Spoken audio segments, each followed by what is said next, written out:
The last few weeks have been intense for the Jujutsu Kaisen community. We went from two of the most widely beloved chapters in the entire series with 265 and 266 into a 5 chapters remaining announcement that felt like a nuke was dropped on the entire fanbase, which was then followed up by 2 very controversial chapters. If you're a fan of the channel, you've probably noticed that I haven't uploaded since early last month, and that's because Jujutsu Kaisen, and more specifically Gege Akutami, has thrown me for a loop. I've streamed a couple discussions, I've complained a fair share on Twitter, I've discussed the story with several friends, but when it comes to actually sitting down, getting some proper writing done for a video, I've been struggling because I'm feeling conflicted. And the way I approach analysing stories generally begins with a feeling, and I've had to grapple with what it is the end of Jujutsu Kaisen is making me feel so far. I've had a long time to think about it, and here's the rough cut recorded with 3 chapters remaining until the series ends. Jujutsu Kaisen has maintained a momentum of outrageous proportions for almost a couple of years now. We're talking about millions of people locked in every single week, fiending to find out what will happen next, losing their minds over text leaks on Twitter before seeing any of the panels on the pages. This story has had some of the most extreme reactionary discourse on any releasing story I've personally seen, thanks to several factors, but at the heart of it, the demand for Jujutsu Kaisen chapters is unlike anything else right now. From fans to haters, everybody is locked in. That level of investment in every next chapter is not only a testament to the momentum Gege has built over the course of these last few years, but the specific kind of influence Jujutsu Kaisen has had. You never know what you're gonna get with this manga. It has been on different timing ever since Sukuna and Gojo's unsealings. Every chapter feels like it could be series defining. Nobody wants to miss out on any release. Someone could die. Like, anything can happen, especially when it comes to the Sukuna gauntlet. The level of tension and momentum that has been maintained over the course of this final battle, to me, is very impressive. I've been locked in. It's an explosive, unpredictable, exciting manga that just never lets up. It does not hit the brakes. But that style of writing that lovers of the series like myself praise is a double-edged sword. It's also the source of many people's disinterest in Jujutsu Kaisen. It's a style that sometimes prioritizes the week-to-week experience and shocking page-turn developments over an elaborately constructed plot with several clear paths. And that's one of the many things we'll go over today. From Nobara to Sukuna to Yuji to Megumi to the pacing, general presentation and other little things, there's a lot I want to discuss today. I will be getting into a lot of personal criticisms, more so than praise, and I invite you all to share your thoughts in the comments below. This is not an attack on the series in any way. I wouldn't care enough to make this video if this wasn't a story I had immense love for, and I wouldn't hold many of the criticisms I'll be diving into if this wasn't a story that I held on a pedestal and held high expectations for. Expectations formed because of how consistently it has impressed me and how incredible I think the setup has been. And of course, there are still 3 chapters remaining at the time of me recording this. The Battle of Shinjuku has come to a close, but a million different things could happen in those last 3 chapters that could potentially invalidate some of the things that I'll be discussing today. Gege could make things so much better, or they could make things so much worse. After spending such little time on Sukuna's final moments, I sure as hell hope the next 3 chapters are incredible to justify that move, but we'll just have to wait and see. But the fact there's 3 chapters remaining will be taken into consideration and limit certain talking points, but this obviously won't be my final video on this story. These are just the current thoughts on things that I think are fine to comment on now, but we need to see the story actually end before judging it as a whole. You can think of this video as like an extended chapter review of 267 and 268. With all that out of the way, let's dive right into the end of Jujutsu Kaisen. What better way to start than this? Psych!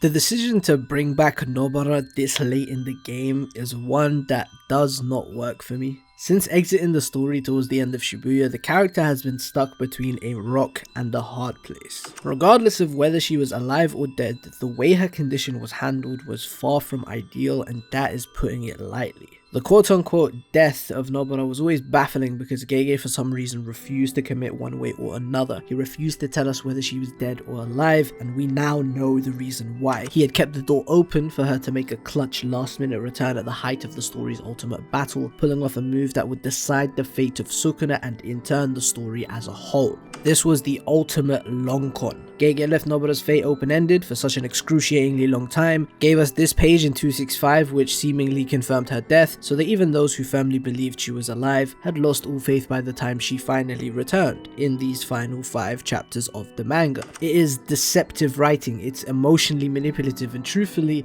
it's pretty consistent with how Gege has written this story, and it has a certain appeal to it. Gege likes to play on the reader's emotions, and it's not like there was zero precedent for her return in the battle against Sukuna. One of her very final moments on screen before her supposed death is her curse technique, specifically the resonance ability, being hyped up by Mahito of all people. An ability that is a match made in heaven against someone like Sukuna, whose body and soul are split into several pieces. There aren't any logical inconsistencies or blatant holes in the writing here that I can point to that would simply explain themselves. There is a logic to Nobara's return, it isn't this straight up terrible meaningless decision, and I'll talk about what I think the intent was, but for me this is a situation where a bunch of smaller factors coalesce into creating a very unpleasant development. But one thing I cannot say is that this is uncharacteristic of Gege Akutami. Maneuvering characters like this is nothing new for Jujutsu Kaisen, and Nobara is not the only example of this I have issues with. There's another who was missing in action for over half the story following Shibuya, Todo. But even outside of these two poorly received examples, so many of the series' most iconic earth-shattering moments that shook me to my core are characters simply appearing either after an absence or in a shocking way. You have Gojo's return after being sealed in the prison realm for over half of the manga. You have Toji's ridiculous entrance in Dagon's domain, or even just his revival on that night. You have Kenjaku showing up out of nowhere at the highest point of Yuji versus Mahito. You have Todo showing up in Shibuya at the perfect moment to provide support against Mahito, and he does this twice in the duration of a single fight, with the second time being a bluff that's almost 1-to-1 in execution with Nobara's return in 267. This is standard shit from Gege. They've established themselves as a writer who leaves several doors open for varying desirable results, and you can see that in the maneuvering of characters. These aren't things that are always very deliberately set up, or even if they might be, they aren't highly telegraphed in a way where you'd be actively waiting for them to happen. And most of the time they can make for incredible moments, not just logically sound, but packed with emotional and thematic value. The best examples of this are designed to evoke a strong reaction. These are almost always carefully constructed moments that have left such a strong impact on much of the community precisely because they are shocking to experience. If they were highly telegraphed, we would be anticipating these moments and they would lose a great deal of their appeal. And this is integral to the Jujutsu Kaisen experience. Gege really doesn't play when it comes to this aspect of their writing. I mean, this is the guy who ended 235 with Gojo 1 and started 236 with a dream/death sequence for Gojo. Gege's storytelling is explosive, and that's why I love it, because at its best I can feel and see a method to the madness, which is something I unfortunately struggle to say for Nobara's return and to a lesser extent Todo's return. In both cases, Yuji, who as the main character has served as our main window into the story, especially since Sukuna's unsealing in chapter 212, was deliberately kept in the dark when it came to the condition of these two characters. Just as we had no clue whether these characters were dead or alive, or whether they'd serve a role in this climactic battle, Yuji also had no clue. And this is all because he carries a risk. Keeping Yuji in the dark was a preventative measure to ensure that Sukuna, and by extension Kenjaku, could not be made aware of their plans. Yuji and Sukuna's souls are intimately connected, and through the resonance between their souls, there was always the small possibility of their plans being leaked through Yuji, that Sukuna would find out that Todo was around and prepare for his curse technique, or that Nobara was alive and he could figure out the location of his final finger, or at the very least prepare for it being attacked by her curse technique. This is all fine on paper. Resonance as a mechanic provides a lot for the Yuji Sukuna dynamic, and it opens the door to several interesting possibilities, only it didn't matter outside of explaining the absence of these two characters. More on this later. The choice to line up the audience's point of view with Yuji's point of view, and that we only get to know what Yuji knows, is one that results in an experience that can be powerful to read in the moment, but also handicaps the story by making these important junctures in the climactic battle feel unearned and like they come from nowhere, because they're designed to come out of nowhere for Yuji. This would read so much better if we just had a few pages of Nobara in a hospital bed between the end of Shibuya and now, or even just some kind of confirmation that she was in a coma and could either die or wake up at any moment. It wouldn't completely salvage the moment because there are other issues I have beyond just Nobara's narrative rights, but some kind of update for the reader that Yuji doesn't need to be aware of would contribute massively. Kenjaku showing up last minute to help Mahito isn't coming from nowhere. We know he's in the train station and could do anything at any time. Yuta showing up in Gojo's body is built off of several prior moments and serves as a defining character moment for him. Nobara, on the other hand, is not even in our minds until we reach this page of the final finger. But since we know virtually nothing about what's happened to her after Yuji left her with Nita, whatever Gege does with her is gonna feel contrived. And the same can be said for Todo. An offhand comment from anybody about where he is or what he's doing would make his return in 259 feel that much more organic and justified. Instead, we get radio silence on Todo, and Gege decides to reintroduce him not even 3 pages after his cursed brother is killed, which, while a fascinating decision, doesn't exactly feel deserved. And of course, radio silence on Nobara's condition until she shows up, which she does after hilariously having woken up from a coma only 30 minutes before the moment of her reintroduction. I don't think I need to explain why that sucks. Why exactly 30 minutes has yet to receive any further elaboration, and I doubt it will, but since that could be addressed in the last 3 chapters, I'll leave that to your imagination. I've spoken in the past about what Nobara's exit from the story represents, under the assumption that she was never going to play a significant role again. To quickly recap, I view Nobara's function within this story as a grounding factor to those around her. Nobara represents humanity in its most basic form. She represents normalcy and individuality. The entire reason she pursued the life of a Jujutsu sorcerer was purely to escape her rural background, because it would allow for her to go and live in the city. And in the process, she brought that rural background with her, that grounded humanity. Those silly little moments of her goofing around with Yuji and annoying Megumi are impactful precisely because of the scarcity of such lightheartedness in this story so painfully marked by tragedy. Nobara's exit from the story marked the end of positivity and paved the way for Jujutsu Kaisen to fully become the tragedy we all know it as today. That's how I've always viewed things, Ari Nobara, and I don't think her return has really changed any of that. It still holds up, but Nobara's return serves the opposite function. She wakes us up from the nightmare with her reintroduction, bringing things back to how they once were. Let's talk about Nobara's impact on Yuji, how her presumed death was his breaking point when he gradually overcomes post-Shibuya, culminating in chapter 265. This page has always been extremely controversial because of how Gege refuses to come out and tell us what is going on with Nobara, as Yuji and Megumi very briefly mention her condition and share a rapid interaction that tells us nothing. Many claim this was a blatant confirmation of her death, while just as many people view this as confirmation that she was living. But the plain truth is that there is nothing concrete being communicated to us here. It's completely open-ended. I've always thought this, but Nobara's return makes me even more convinced that Gege's intention with this scene is to showcase that Nobara's fate is an uncertainty for these two characters. She was in a coma, things were looking bleak, and both Yuji and Megumi had no clue whether she would live or die. Megumi probably knows she's in a coma because he wasn't being hunted by the higher-ups like Yuji, and just doesn't know how to say it, which is why he looks down, and Yuji's takeaway is impossible to really determine, but I think he would expect Megumi to straight up tell him if she were actually dead, and so instead just thinks she's on death's door. Or that her injuries are so incredibly severe she'll never be the same again. Something along those lines. It's such an open-ended scene, it pisses me off. Regardless of the particulars, they don't know Nobara's exact condition, and neither do we. This puts Yuji in a sort of limbo state post-Shibuya when it comes to Nobara,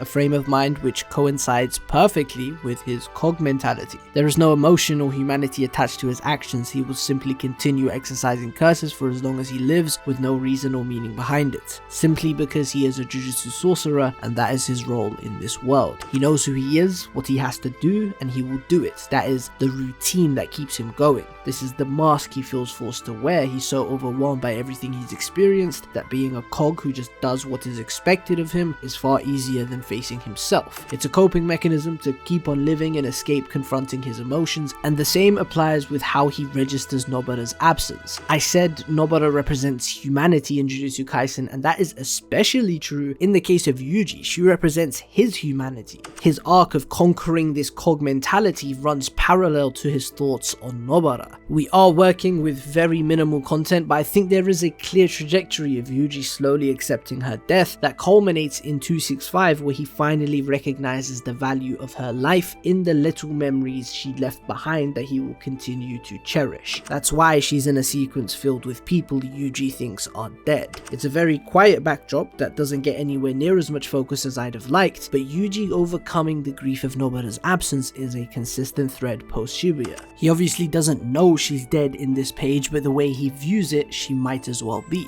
And he comes to terms with the death of somebody who didn't even die, which is such an interesting concept I wish was further explored. That is my take on Nobara's purpose, a tool that not only puts Yuji on his self-destructive path, but frees him from it. The token of humanity in this story who is absent amidst the tragedy and returns to make things good again. Now let's talk about why this doesn't work for me. To begin, I think a good way to illustrate my issues with both Todo and Nobara's returns is to compare and contrast the two. While I don't think Todo's return was handled well, it's something I can overlook far easier than Nobara's return for a couple of reasons. Firstly, the impact of their absence on Yuji. In the case of Todo, there's practically zero reflection on how he's doing from Yuji. He doesn't question where he is, he doesn't think he may possibly be dead, he doesn't really matter at all. His role has been replaced by Choso in a similar way to how Higuruma replaces Nanami, and that's okay, especially for Yuji. I actually really like how Gege has characters serve almost identical roles within the story that coalesce to form a bigger picture, and that's something that deserves its own video. The important point is that Todo's absence has practically no observable impact on Yuji or the story, and that makes bringing him back the way Gege did a much smaller moment in terms of impact and scale. There isn't much of a narrative there. Gege hasn't promised us anything when it comes to Todo, which isn't necessarily a good or bad thing in a vacuum, but it does make his reintroduction less of a big deal. Sure, it's surprising to see this character back after so long, but it only just makes you wonder where he's been all this time, which is something I'll dive into in a second. On the other hand, Nobara's absence is a backdrop to Yuji's character post Shibuya, even if I do think this was significantly lacking. Yuji is worried about Hana replacing her after spending not much time with her at all. We have the brief talk with Megumi I mentioned earlier, and just in general when it comes to the tone of the series and Yuji's character development, Nobara's absence is something that can be felt all over the place, even just tangentially.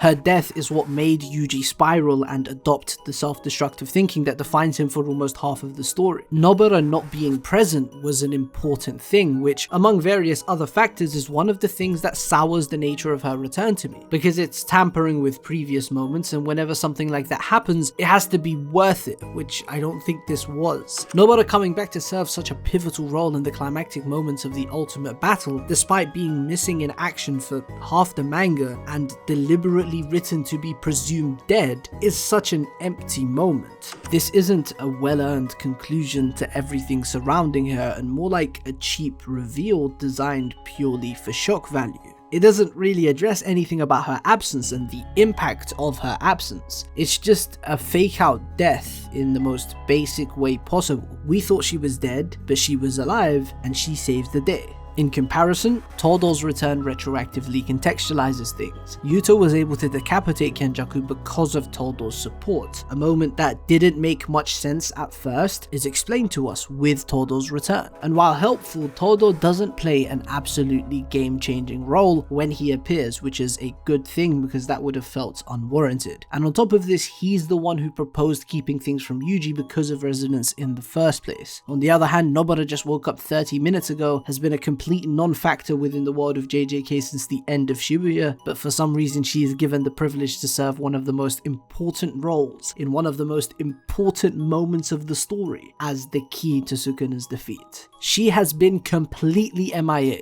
and her return doesn't address anything in the story in the same way Todo's does. Instead, it gives her a game-changing role. Now, let's talk about resonance as a mechanic. I quite like the concept of this, the idea of Yuji deliberately being kept in the dark because of his connection to Sukuna. Yuji was not allowed to learn of his comrades' plans that require them to literally discard their humanity and become monsters because Yuji is so closely linked to the enemy, to the king of curses, the monster of all monsters. And yet, I think we can all agree that if Yuji knew what his comrades had planned for Gojo's corpse and just for discarding their humanity in this way, if he knew that Yuta would willfully become a monster for the sake of winning this battle, his humanity would not stand for that at all. Everybody around Yuji is keeping him in the dark out of fear because of his tie to Sukuna, and in a roundabout way this is actually saving him from having to objectify himself and follow orders he would not want to. That is a fantastic idea with a lot of potential for incredible character and thematic writing, and there is some of that when applied to Yuji. The problem for me lies in the fact that resonance as a mechanic is so poorly integrated into the narrative that all of this feels contrived. It's an arbitrary plot device crafted to justify Gege's approach to how Shinjuku has been plotted. Constant surprises, lots of flashbacks explaining those surprises after they happen, and a lot of maneuvering the cast in the way I described earlier in the video. It's a shame because the time skip between Gojo's unsealing and his battle with Sukuna is something I've staunchly defended in the past. Not learning the protagonist's plans and having them unfold in real time with several flashbacks sprinkled in at the right moment facilitates a much more engaging reading experience, especially a weekly one. Imagine we knew every one of their plans. It would have us actively anticipating things, which would drastically diminish the energy and momentum of the read, and also have us thinking that things wouldn't go to plan. If we knew the plans, we would expect Sukuna to overcome them because that's how Gege usually writes those things, and of course that is not what happened. The plans worked, and so keeping them a mystery until they're actually put into practice is an effective approach. I don't have an issue with this, but Gege decided to incorporate resonance as a key mechanic to further justify the amount of information we have been provided with. And that's a problem because resonance has almost zero precedent within the narrative, which makes it feel very artificial. When have Yuji and Sukuna's souls being linked actually led to an information leak? The answer is never. Todo and Meimei conflated the resonance between Sukuna's fingers from the Yasuhachi Bridge incident, where there was no information transfer, with a kind of resonance where information could be leaked. Don't get me wrong, it's an understandable concern for them, and the fact they're taking zero risks is in line with established characterization of Jujutsu society, but it's impossible to take seriously because when has resonance ever mattered? I would have loved it if we got some kind of information transfer between these two, but Sukuna has never learned anything from Yuji, and Yuji has never learnt anything from Sukuna through some soul transfer shenanigans. There is nothing to make us care for this mechanic or even believe in it, which makes it feel like cheap nonsense that only exists for Todo and Nobara to make shocking returns to the story. If there was a scene at any point where Yuji learned something about Sukuna or vice versa because their souls are so closely linked, then this would feel so much more organic and believable, and that would be a fucking fire scene. The last thing I want to very quickly cover in this section is the fact that Yuji's reaction to Nobara being alive is something that is almost completely overshadowed by our own reaction to Nobara being alive. If these were two separate moments where we learned Nobara was alive in one moment but Yuji was still kept in the dark, and then the moment of him finally finding out comes, that could have been incredible. That could have been cathartic. Instead, it's this overwhelming torrent of conflicting feelings that just kind of falls flat. I don't have this issue with the Todo one because Yuji barely has a reaction, so nothing is being overshadowed by the news that Todo's finally back, but with the Nobara example, we have this amazing panel that unfortunately just doesn't work as a part of the sequence for me. Ryomen Sukuna is one of my favorite antagonists in shonen manga, and I felt absolutely nothing reading what seems to be his conclusion. Now, I'm going to keep this section of the video very short because I still do have faith in the remaining 3 chapters. Hopefully they'll contain important things regarding Sukuna. There is the slight possibility that Yuji did in fact absorb him in the end and that we'll get to see him in Yuji's inner domain, but for now your guess is as good as mine. We only have 268 chapters to work with, not 271, and so it's unfair to give my final take on things until I see those last 3, so I'll try to keep this short. I've mentioned my presentation based issues a lot in this video, but there's nothing they apply to more than chapter 268. How it's all packaged left me feeling nothing. I don't know what overcame Gege, but to have Megumi being freed from Sukuna's body, his conclusion, Sukuna's supposed death, and Yuji's final interaction with him in like 6 pages at the start of a chapter is one of the most baffling decisions I've ever seen in any story. Those 6 pages should have been the entire chapter at the very least. And the fact we have 3 chapters remaining just makes me even more confused, because surely whatever will happen in those 3 isn't so important that this needed to be so rushed. Now, Sukuna is somebody who has been written to be incomprehensible, as the closest thing to a deity in the world of Jujutsu. I've made an entire video on this topic if you want to hear an in-depth breakdown of this, but here's the rundown. Sukuna is entirely self-sufficient, incapable of resonating with humanity's struggles, and lives purely to pursue pleasure until his eventual death. This is how he perceives his own identity and how it has been written over the course of the story. Maximization of pleasure is Sukuna's sole drive, which is a very strong parallel to Mahito, who is defined by the same pursuit. The key difference between the two that sets them apart is that Sukuna is the real deal and Mahito is a clear fraud. Sukuna will do whatever it takes to maximize his pleasure in the long run, whereas Mahito is more impulsive, destructive, and nowhere near as committed. He's only a baby at the end of the day, and that is unmistakable in his final moments against Yuji, where he breaks down the instant he starts losing. On the other hand, Sukuna is actually that guy. He's in full control of himself and his own hedonism. His self-indulgence is calculated and he will gladly go through difficult circumstances if it brings him to his desired result. Gojo vs Sukuna demonstrates this very well with his strategy to overcome Limitless, but even just the idea of Sukuna splitting himself into 20 fingers to be reincarnated into the modern era speaks to this. However, Yuji stirs something within him. Sukuna begins to question his own identity and develops personal stakes in this battle. He wants to crush Yuji's ideals and prove himself right. And that's a problem for him because Sukuna should not care for anybody but himself. He shouldn't care to prove himself, he is all the proof he ever needs. Being in control of his identity and his desires is exactly what made Sukuna who he is, and Yuji forced him to betray that the second he started second guessing himself. To me, once chapter 248 was released, the writing was on the wall and Sukuna was almost guaranteed to be exposed as a charlatan, as someone who isn't as self-confident and self-assured as he has convinced himself to be. And that is kind of what happened.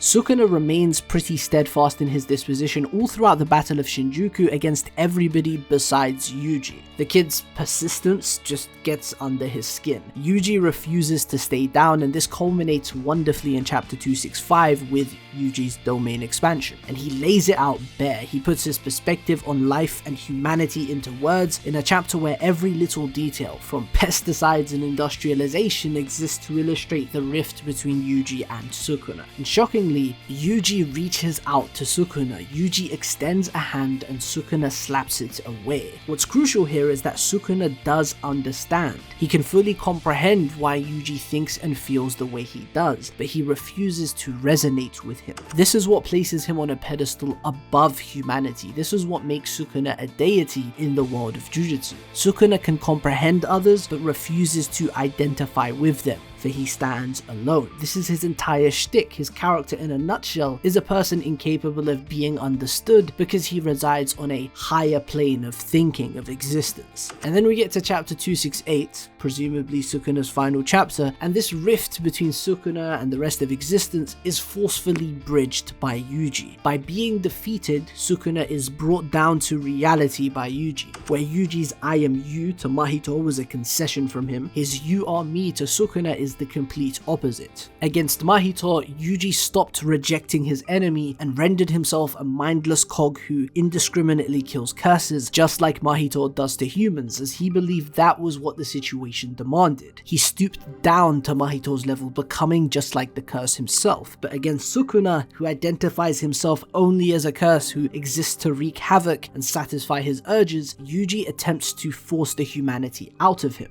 Pretty cool concept that brings Yuji's character full circle and really hammers home just how much he has grown over the course of the story. My only issue is I struggle to take any of this seriously. It's too little, too soon. There isn't enough from either Yuji or Sukuna to make their actions here feel natural. What has really changed in the last few chapters? Gege illustrates the rift between these two characters being greater than ever in 265. So what happened in 3 chapters to warrant a statement like, "You are me"? Perhaps the fact that it's unwarranted is the point, that Yuji is so overwhelmingly human that he will try to empathize and sympathize with Sukuna despite everything. But it all happens so quickly, so unceremoniously, that it just falls incredibly flat to me. And the cherry on the cake is how this all happens in the first 5 pages of the chapter before cutting to Urame's death and then skipping forward in time to give us this scene. The pacing and presentation is ghastly. It does not feel like the conclusion to a 50+ chapter gauntlet whatsoever. All of the momentum that was built just fizzles out in the most disappointing of ways, providing us with an unfortunately very haphazard, sloppy conclusion. I hate to talk about Nobara even more, but she is crucial to why I feel this way. Nobara being given such a ridiculously significant role in the final stretch of the story despite not mattering for over half of the manga feels like a slap in the face that massively contributes to the disappointment of how this battle is wrapped up. Beyond just the presentation or the fact that 268 evokes zero emotion out of me, I really don't like that Nobara's survival serves as this kind of reward for Yuji in the narrative.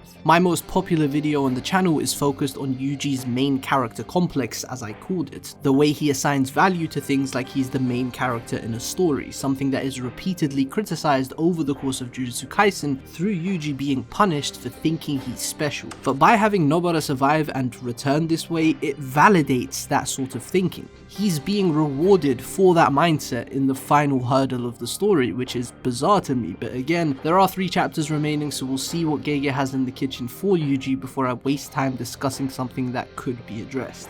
Sukuna's final words, categorizing himself as a curse, also doesn't really do much for me. This is the first time he has ever identified with anything. That is a very, very big deal. Sukuna has never even claimed the title of King of Curses. That is a very integral piece to Sukuna's character, the fact he wears no labels because he is his own measure of worth, of strength, of everything. Even the honored one epithet that the Buddha once gave himself, that Gojo gave himself, is something the narrator gave to Sukuna and something he never once shows any care for. The only reason he called himself the Fallen, or the Disgraced One, depending on the translation you read, is because they were wondering who it was and he needed to share that information with Yuji for his own benefit. These titles are all impositions, either made by other characters in the story or the narrative itself through the use of narration. Sukuna calling himself a curse is a very big deal. It's a betrayal of this constant trend in how he presents himself. It's important to note that he doesn't call himself a jurei or cursed spirit, but rather a noroi, which is a blanket term for curses that is also the one used in the King of Curses title. This is an ambiguous and metaphorical term, much like curse in English, which can mean a variety of things. I talk about this at length in my Black Boxes Are Curses video if you want to hear more on that, but the fact that it's an ambiguous term definitely helps, since Sukuna isn't strictly categorizing himself as something fixed, but it still doesn't really make much sense coming from him, and I think that's a presentation-based issue. It's such a massive moment in theory, but it lacks the weight it should have. Sukuna calling himself a curse is a betrayal of his essence, indicating to us that the mask of his mystique has been lifted and Sukuna can be understood after all. I love this idea, but I don't think it's communicated well at all. Sukuna calling himself a curse could also be a callback to Yuji's words. I almost forgot, these guys are and always will be curses.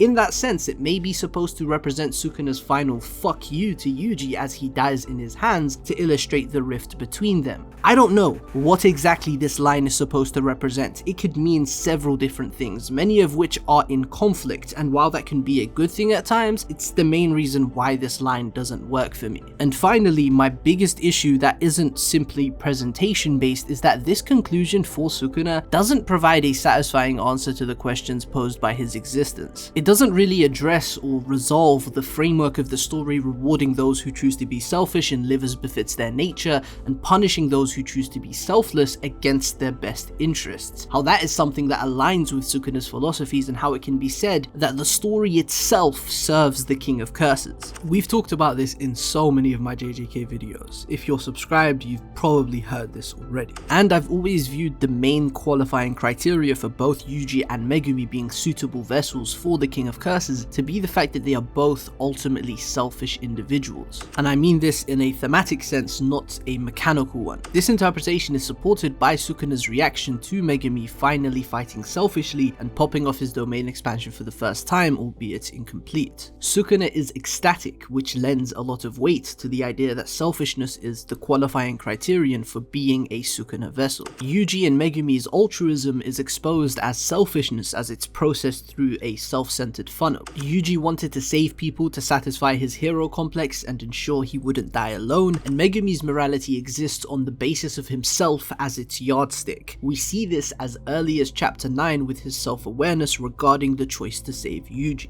This selfishness at the core of their characters is what aligns them with Sukuna and qualifies them to be suitable vessels in a thematic sense, and it's crucial that they are incomplete in their selfishness. Megumi may think of his decisions as selfish and emotional, but that decision was to save somebody's life. On the other hand, Sukuna advocates for an overwhelming sense of self that disregards all else in a selfish pursuit of higher levels of power, and Megumi is not fully there. He isn't selfish enough, so Sukuna steals his body and takes him there. It's no coincidence that in the same chapter Yuji thanks his friends for giving him a role to play, Sukuna leaves his body and possesses Megumi. And it's no coincidence that the second Megumi decides to live for the sake of another, he is freed from Sukuna's clutches as well. It directly falls under that basic framework of selfishness versus selflessness. The entire Shinjuku Shodan is a thematic clash between Sukuna and Gojo's mentalities, which branches off of that basic framework with individualism versus collectivism. And through their teamwork and mutual efforts, the sorcerers defeat Sukuna and prove Gojo's mentality to be the superior one. And that's a great thing in theory. But besides the simple fact that they fought as a team, how did they do this? How exactly have our protagonists broken through Sukuna's monopoly on the story? What exactly have they done to prove that bonds and collective strength triumph over the individual, besides just winning the battle as a group? Yuji's domain expansion fundamentally being an expression of the self is really fucking cool, but how does that aid this thematic conflict? Or the fact that Yuta stooped to the level of Sukuna and Kenjaku by parasitizing Gojo's body, but there was no real consequence or resolution for that. 268's ending suggests Yuta is in a bad condition, but I highly doubt he's dead or that anything significant happened to him, which means being like Sukuna is something that was rewarded since he saved Yuji and Todo's lives and allowed them to finish the battle. The more I think about Sukuna's conclusion, the more I struggle to say that he was disproven thematically, at least not in any significant way. I must admit, this is an incredibly loaded topic that deserves far more focus, but I'm going to be moving on for today. If you have any thoughts on this, please share them in the comments below, since a future video on this is very likely and I'd love to hear what you guys think. To summarize my thoughts on Sukuna, I think I understand most of the writing, but unfortunately with how it's all presented and lacking the, in my opinion, necessary groundwork to make such a conclusion work, it does nothing for me. It just feels like Gege ticked off a checklist, threw stuff together with no actual vision for how it should be composed and communicated to the reader, and that results in an experience where I'm feeling just like Sukuna in this one panel. I understand it, but it doesn't stir any emotion within me.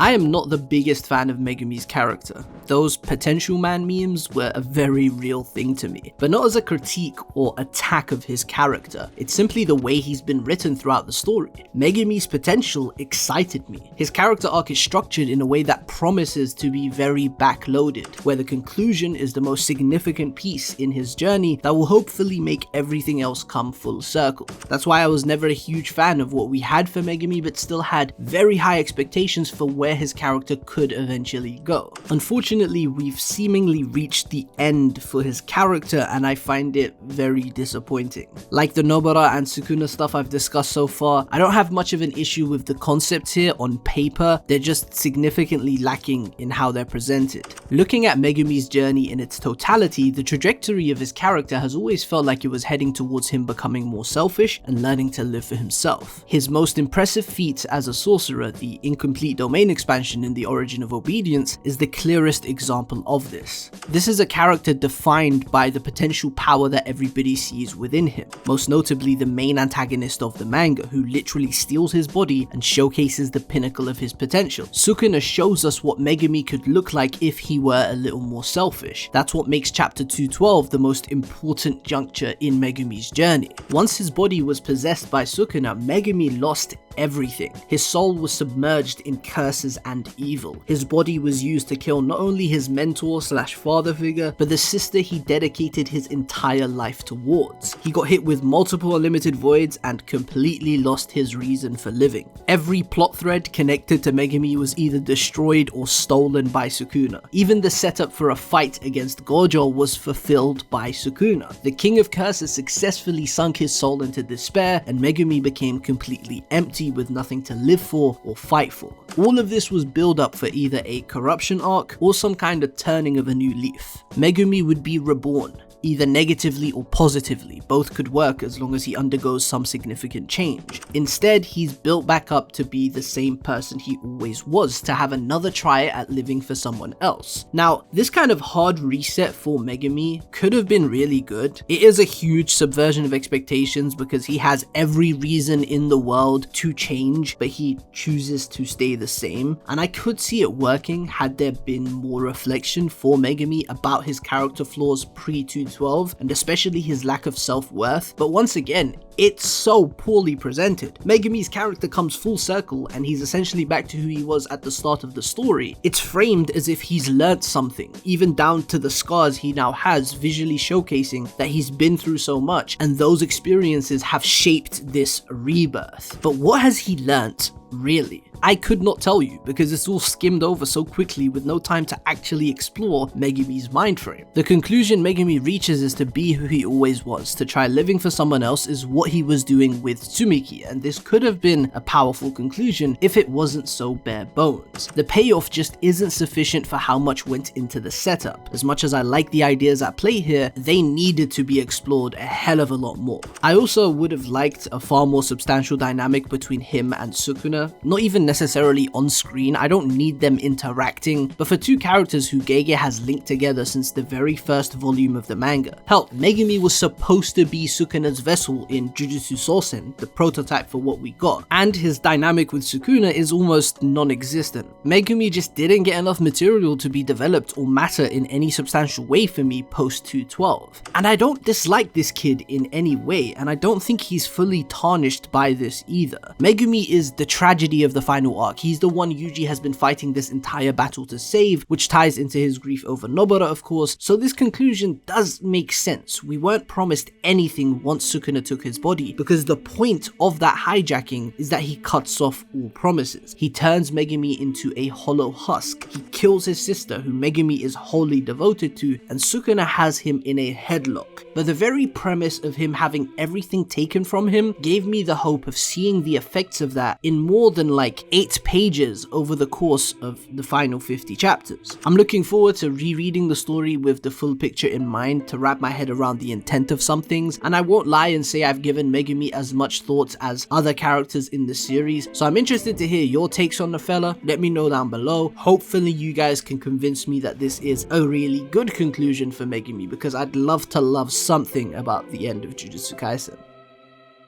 In this final section of the video, I'm going to comment on a bunch of other big talking points surrounding the end of JJK, stuff like the merger, Hakari vs Uraume, the general tone of the series, so on and so forth. Hakari vs Uraume is one of the most controversial things about this ending, which annoys me to no end because it genuinely barely matters to the story as a whole, but I can't say it's not understandable that so many people are talking about this. When a fight is off screen, especially when one of the characters is a fan favorite, there's gonna be an uproar regardless. For me personally, I actually quite like the conclusion of this fight we didn't get to see. My investment in both Hakari and Uraume was very low, and that obviously impacts how I feel about what we got, although I will say that my expectations, I think at least, are purely coming from the story itself. The fact we're reading this manga weekly naturally makes us overthink things and assign value to things that aren't very valuable, and I think that's true for this fight that was barely hyped up by the narrative. If we were promised a proper battle, I would would understand the complaints, but I always thought Gege just needed these two characters to neutralize each other and not interfere with the main Sukuna battle, which isn't good writing or anything, but that's just the way it is sometimes. They aren't that important. Gege needed to do something with them, and they could have had a lot more if Gege went down that route, but he didn't, and that's just the way it is. I'm glad they at least got a nice final interaction. Something that bothers me 100 times more than that fight being off screen, that I feel like I haven't seen many people talk about, is the lack of source in the conclusion of this final battle.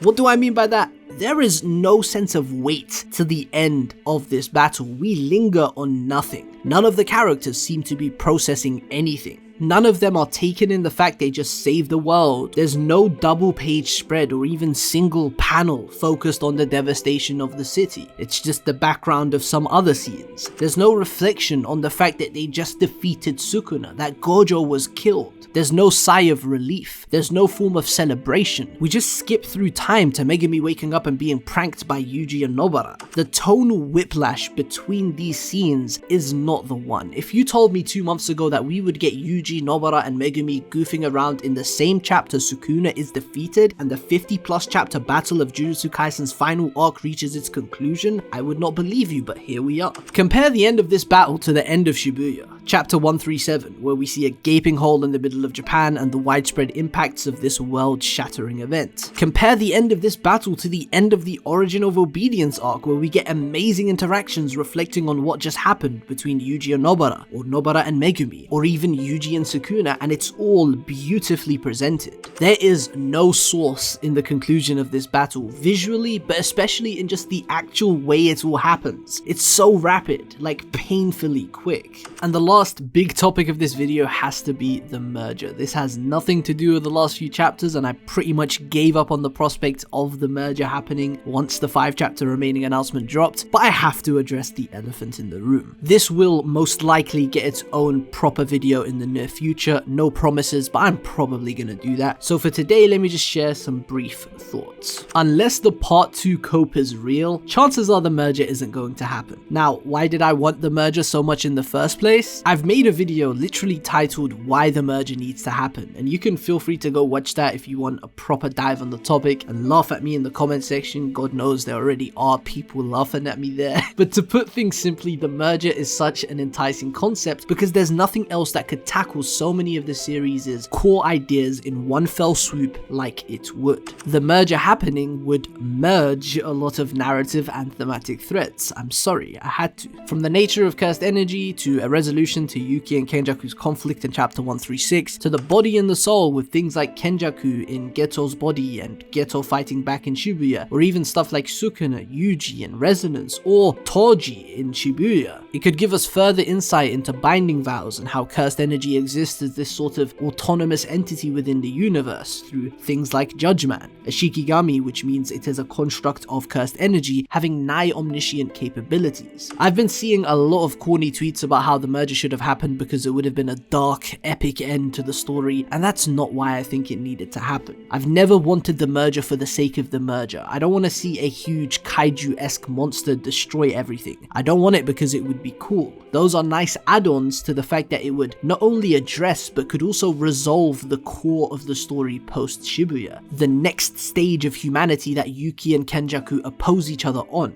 It's not like this was completely ignored, since Yuji and Sukuna's final conversation does have Yuji embracing curses as an intrinsic part of humanity, and we have seen curses portrayed in a more positive light with things like Nanami's words in 236 about how a curse can save people. But for the millionth time in this video, the presentation is so bare bones that these ideas are not communicated anywhere near as well as they could have been. And the final thing I want to address on the merger topic is specifically directed towards the people who said it was never going to happen because everybody except Sukuna has to die for it to take place. The claim that the merger is just the thing that the protagonists are fighting to stop from happening makes no sense to me. Firstly, we literally see Kenjaku glitching the Kogane in chapter 220. Gege could have easily triggered the activation of the merger without everybody dying. There are several avenues for something like that to happen. And secondly, if the merger was supposed to exist as this ticking time bomb that provides tension to the arc that the protagonist would successfully defuse by defeating Sukuna and preventing it from happening, why the hell does literally nobody give a shit? These brief thoughts from Kusakabe are the closest thing to a protagonist acknowledging the very existence existence of the merger. If it's supposed to exist for tension, why the hell isn't it being used to make the characters feel tense? The plan to kill Kenjaku was devised to prevent the merger from happening, and then Kenjaku was killed, which prompted his backup plan to send Tengen to Sukuna for him to finish what Kenjaku started, and then after this moment, it's just never mentioned again. It just doesn't matter whatsoever. I hope I don't need to explain why that's a problem. Being negative about a story I love is not fun, which may have reflected in the quality of this video. There's probably some undercooked talking points in here, things I mentioned that I didn't sufficiently elaborate on. So if you have any questions or concerns, please let me know in the comment section and I will try my best to address them. I hate using buzzwords like execution or presentation, which say almost nothing by themselves, but hopefully I did a good enough job of explaining why the last few chapters did not work for me because of those things, despite there being so much potential for amazing stuff here. I am very disappointed with the end of Jujutsu Kaisen so far, but thankfully it's not the kind of ending that retroactively ruins a lot of the story. There are going to be things that upon revisiting I'll probably laugh to myself about because they went nowhere, like Yuki's conversation with Kenjaku at the end of Shibuya, or all the little Megumi moments that were hinting at a corruption arc for him, but all in all the essence of Jujutsu Kaisen remains untainted for me. This is still a story with ridiculously high highs that I am grateful to have followed over the last few years and make content about on this channel. It's just a shame that it didn't stick the landing for me where it matters most. And yes, I know it isn't finished yet, that's why I said where it matters most, because the end of the battle against Sukuna is as important as it gets to me. I do have pretty low expectations for the next two chapters, but the final one, chapter 271, that's a chapter I'm hoping will deliver some greatness. Something all-encompassing and emotional to tie the bow on this story in its final chapter. I really hope we get that. I will be live reacting to that final chapter on the channel, so subscribe if that's something you're interested in, and more Jujutsu Kaisen content in general is already in the works for the coming weeks and months. Thank you guys for watching, and let me know your thoughts on the end of Jujutsu Kaisen in the comments below.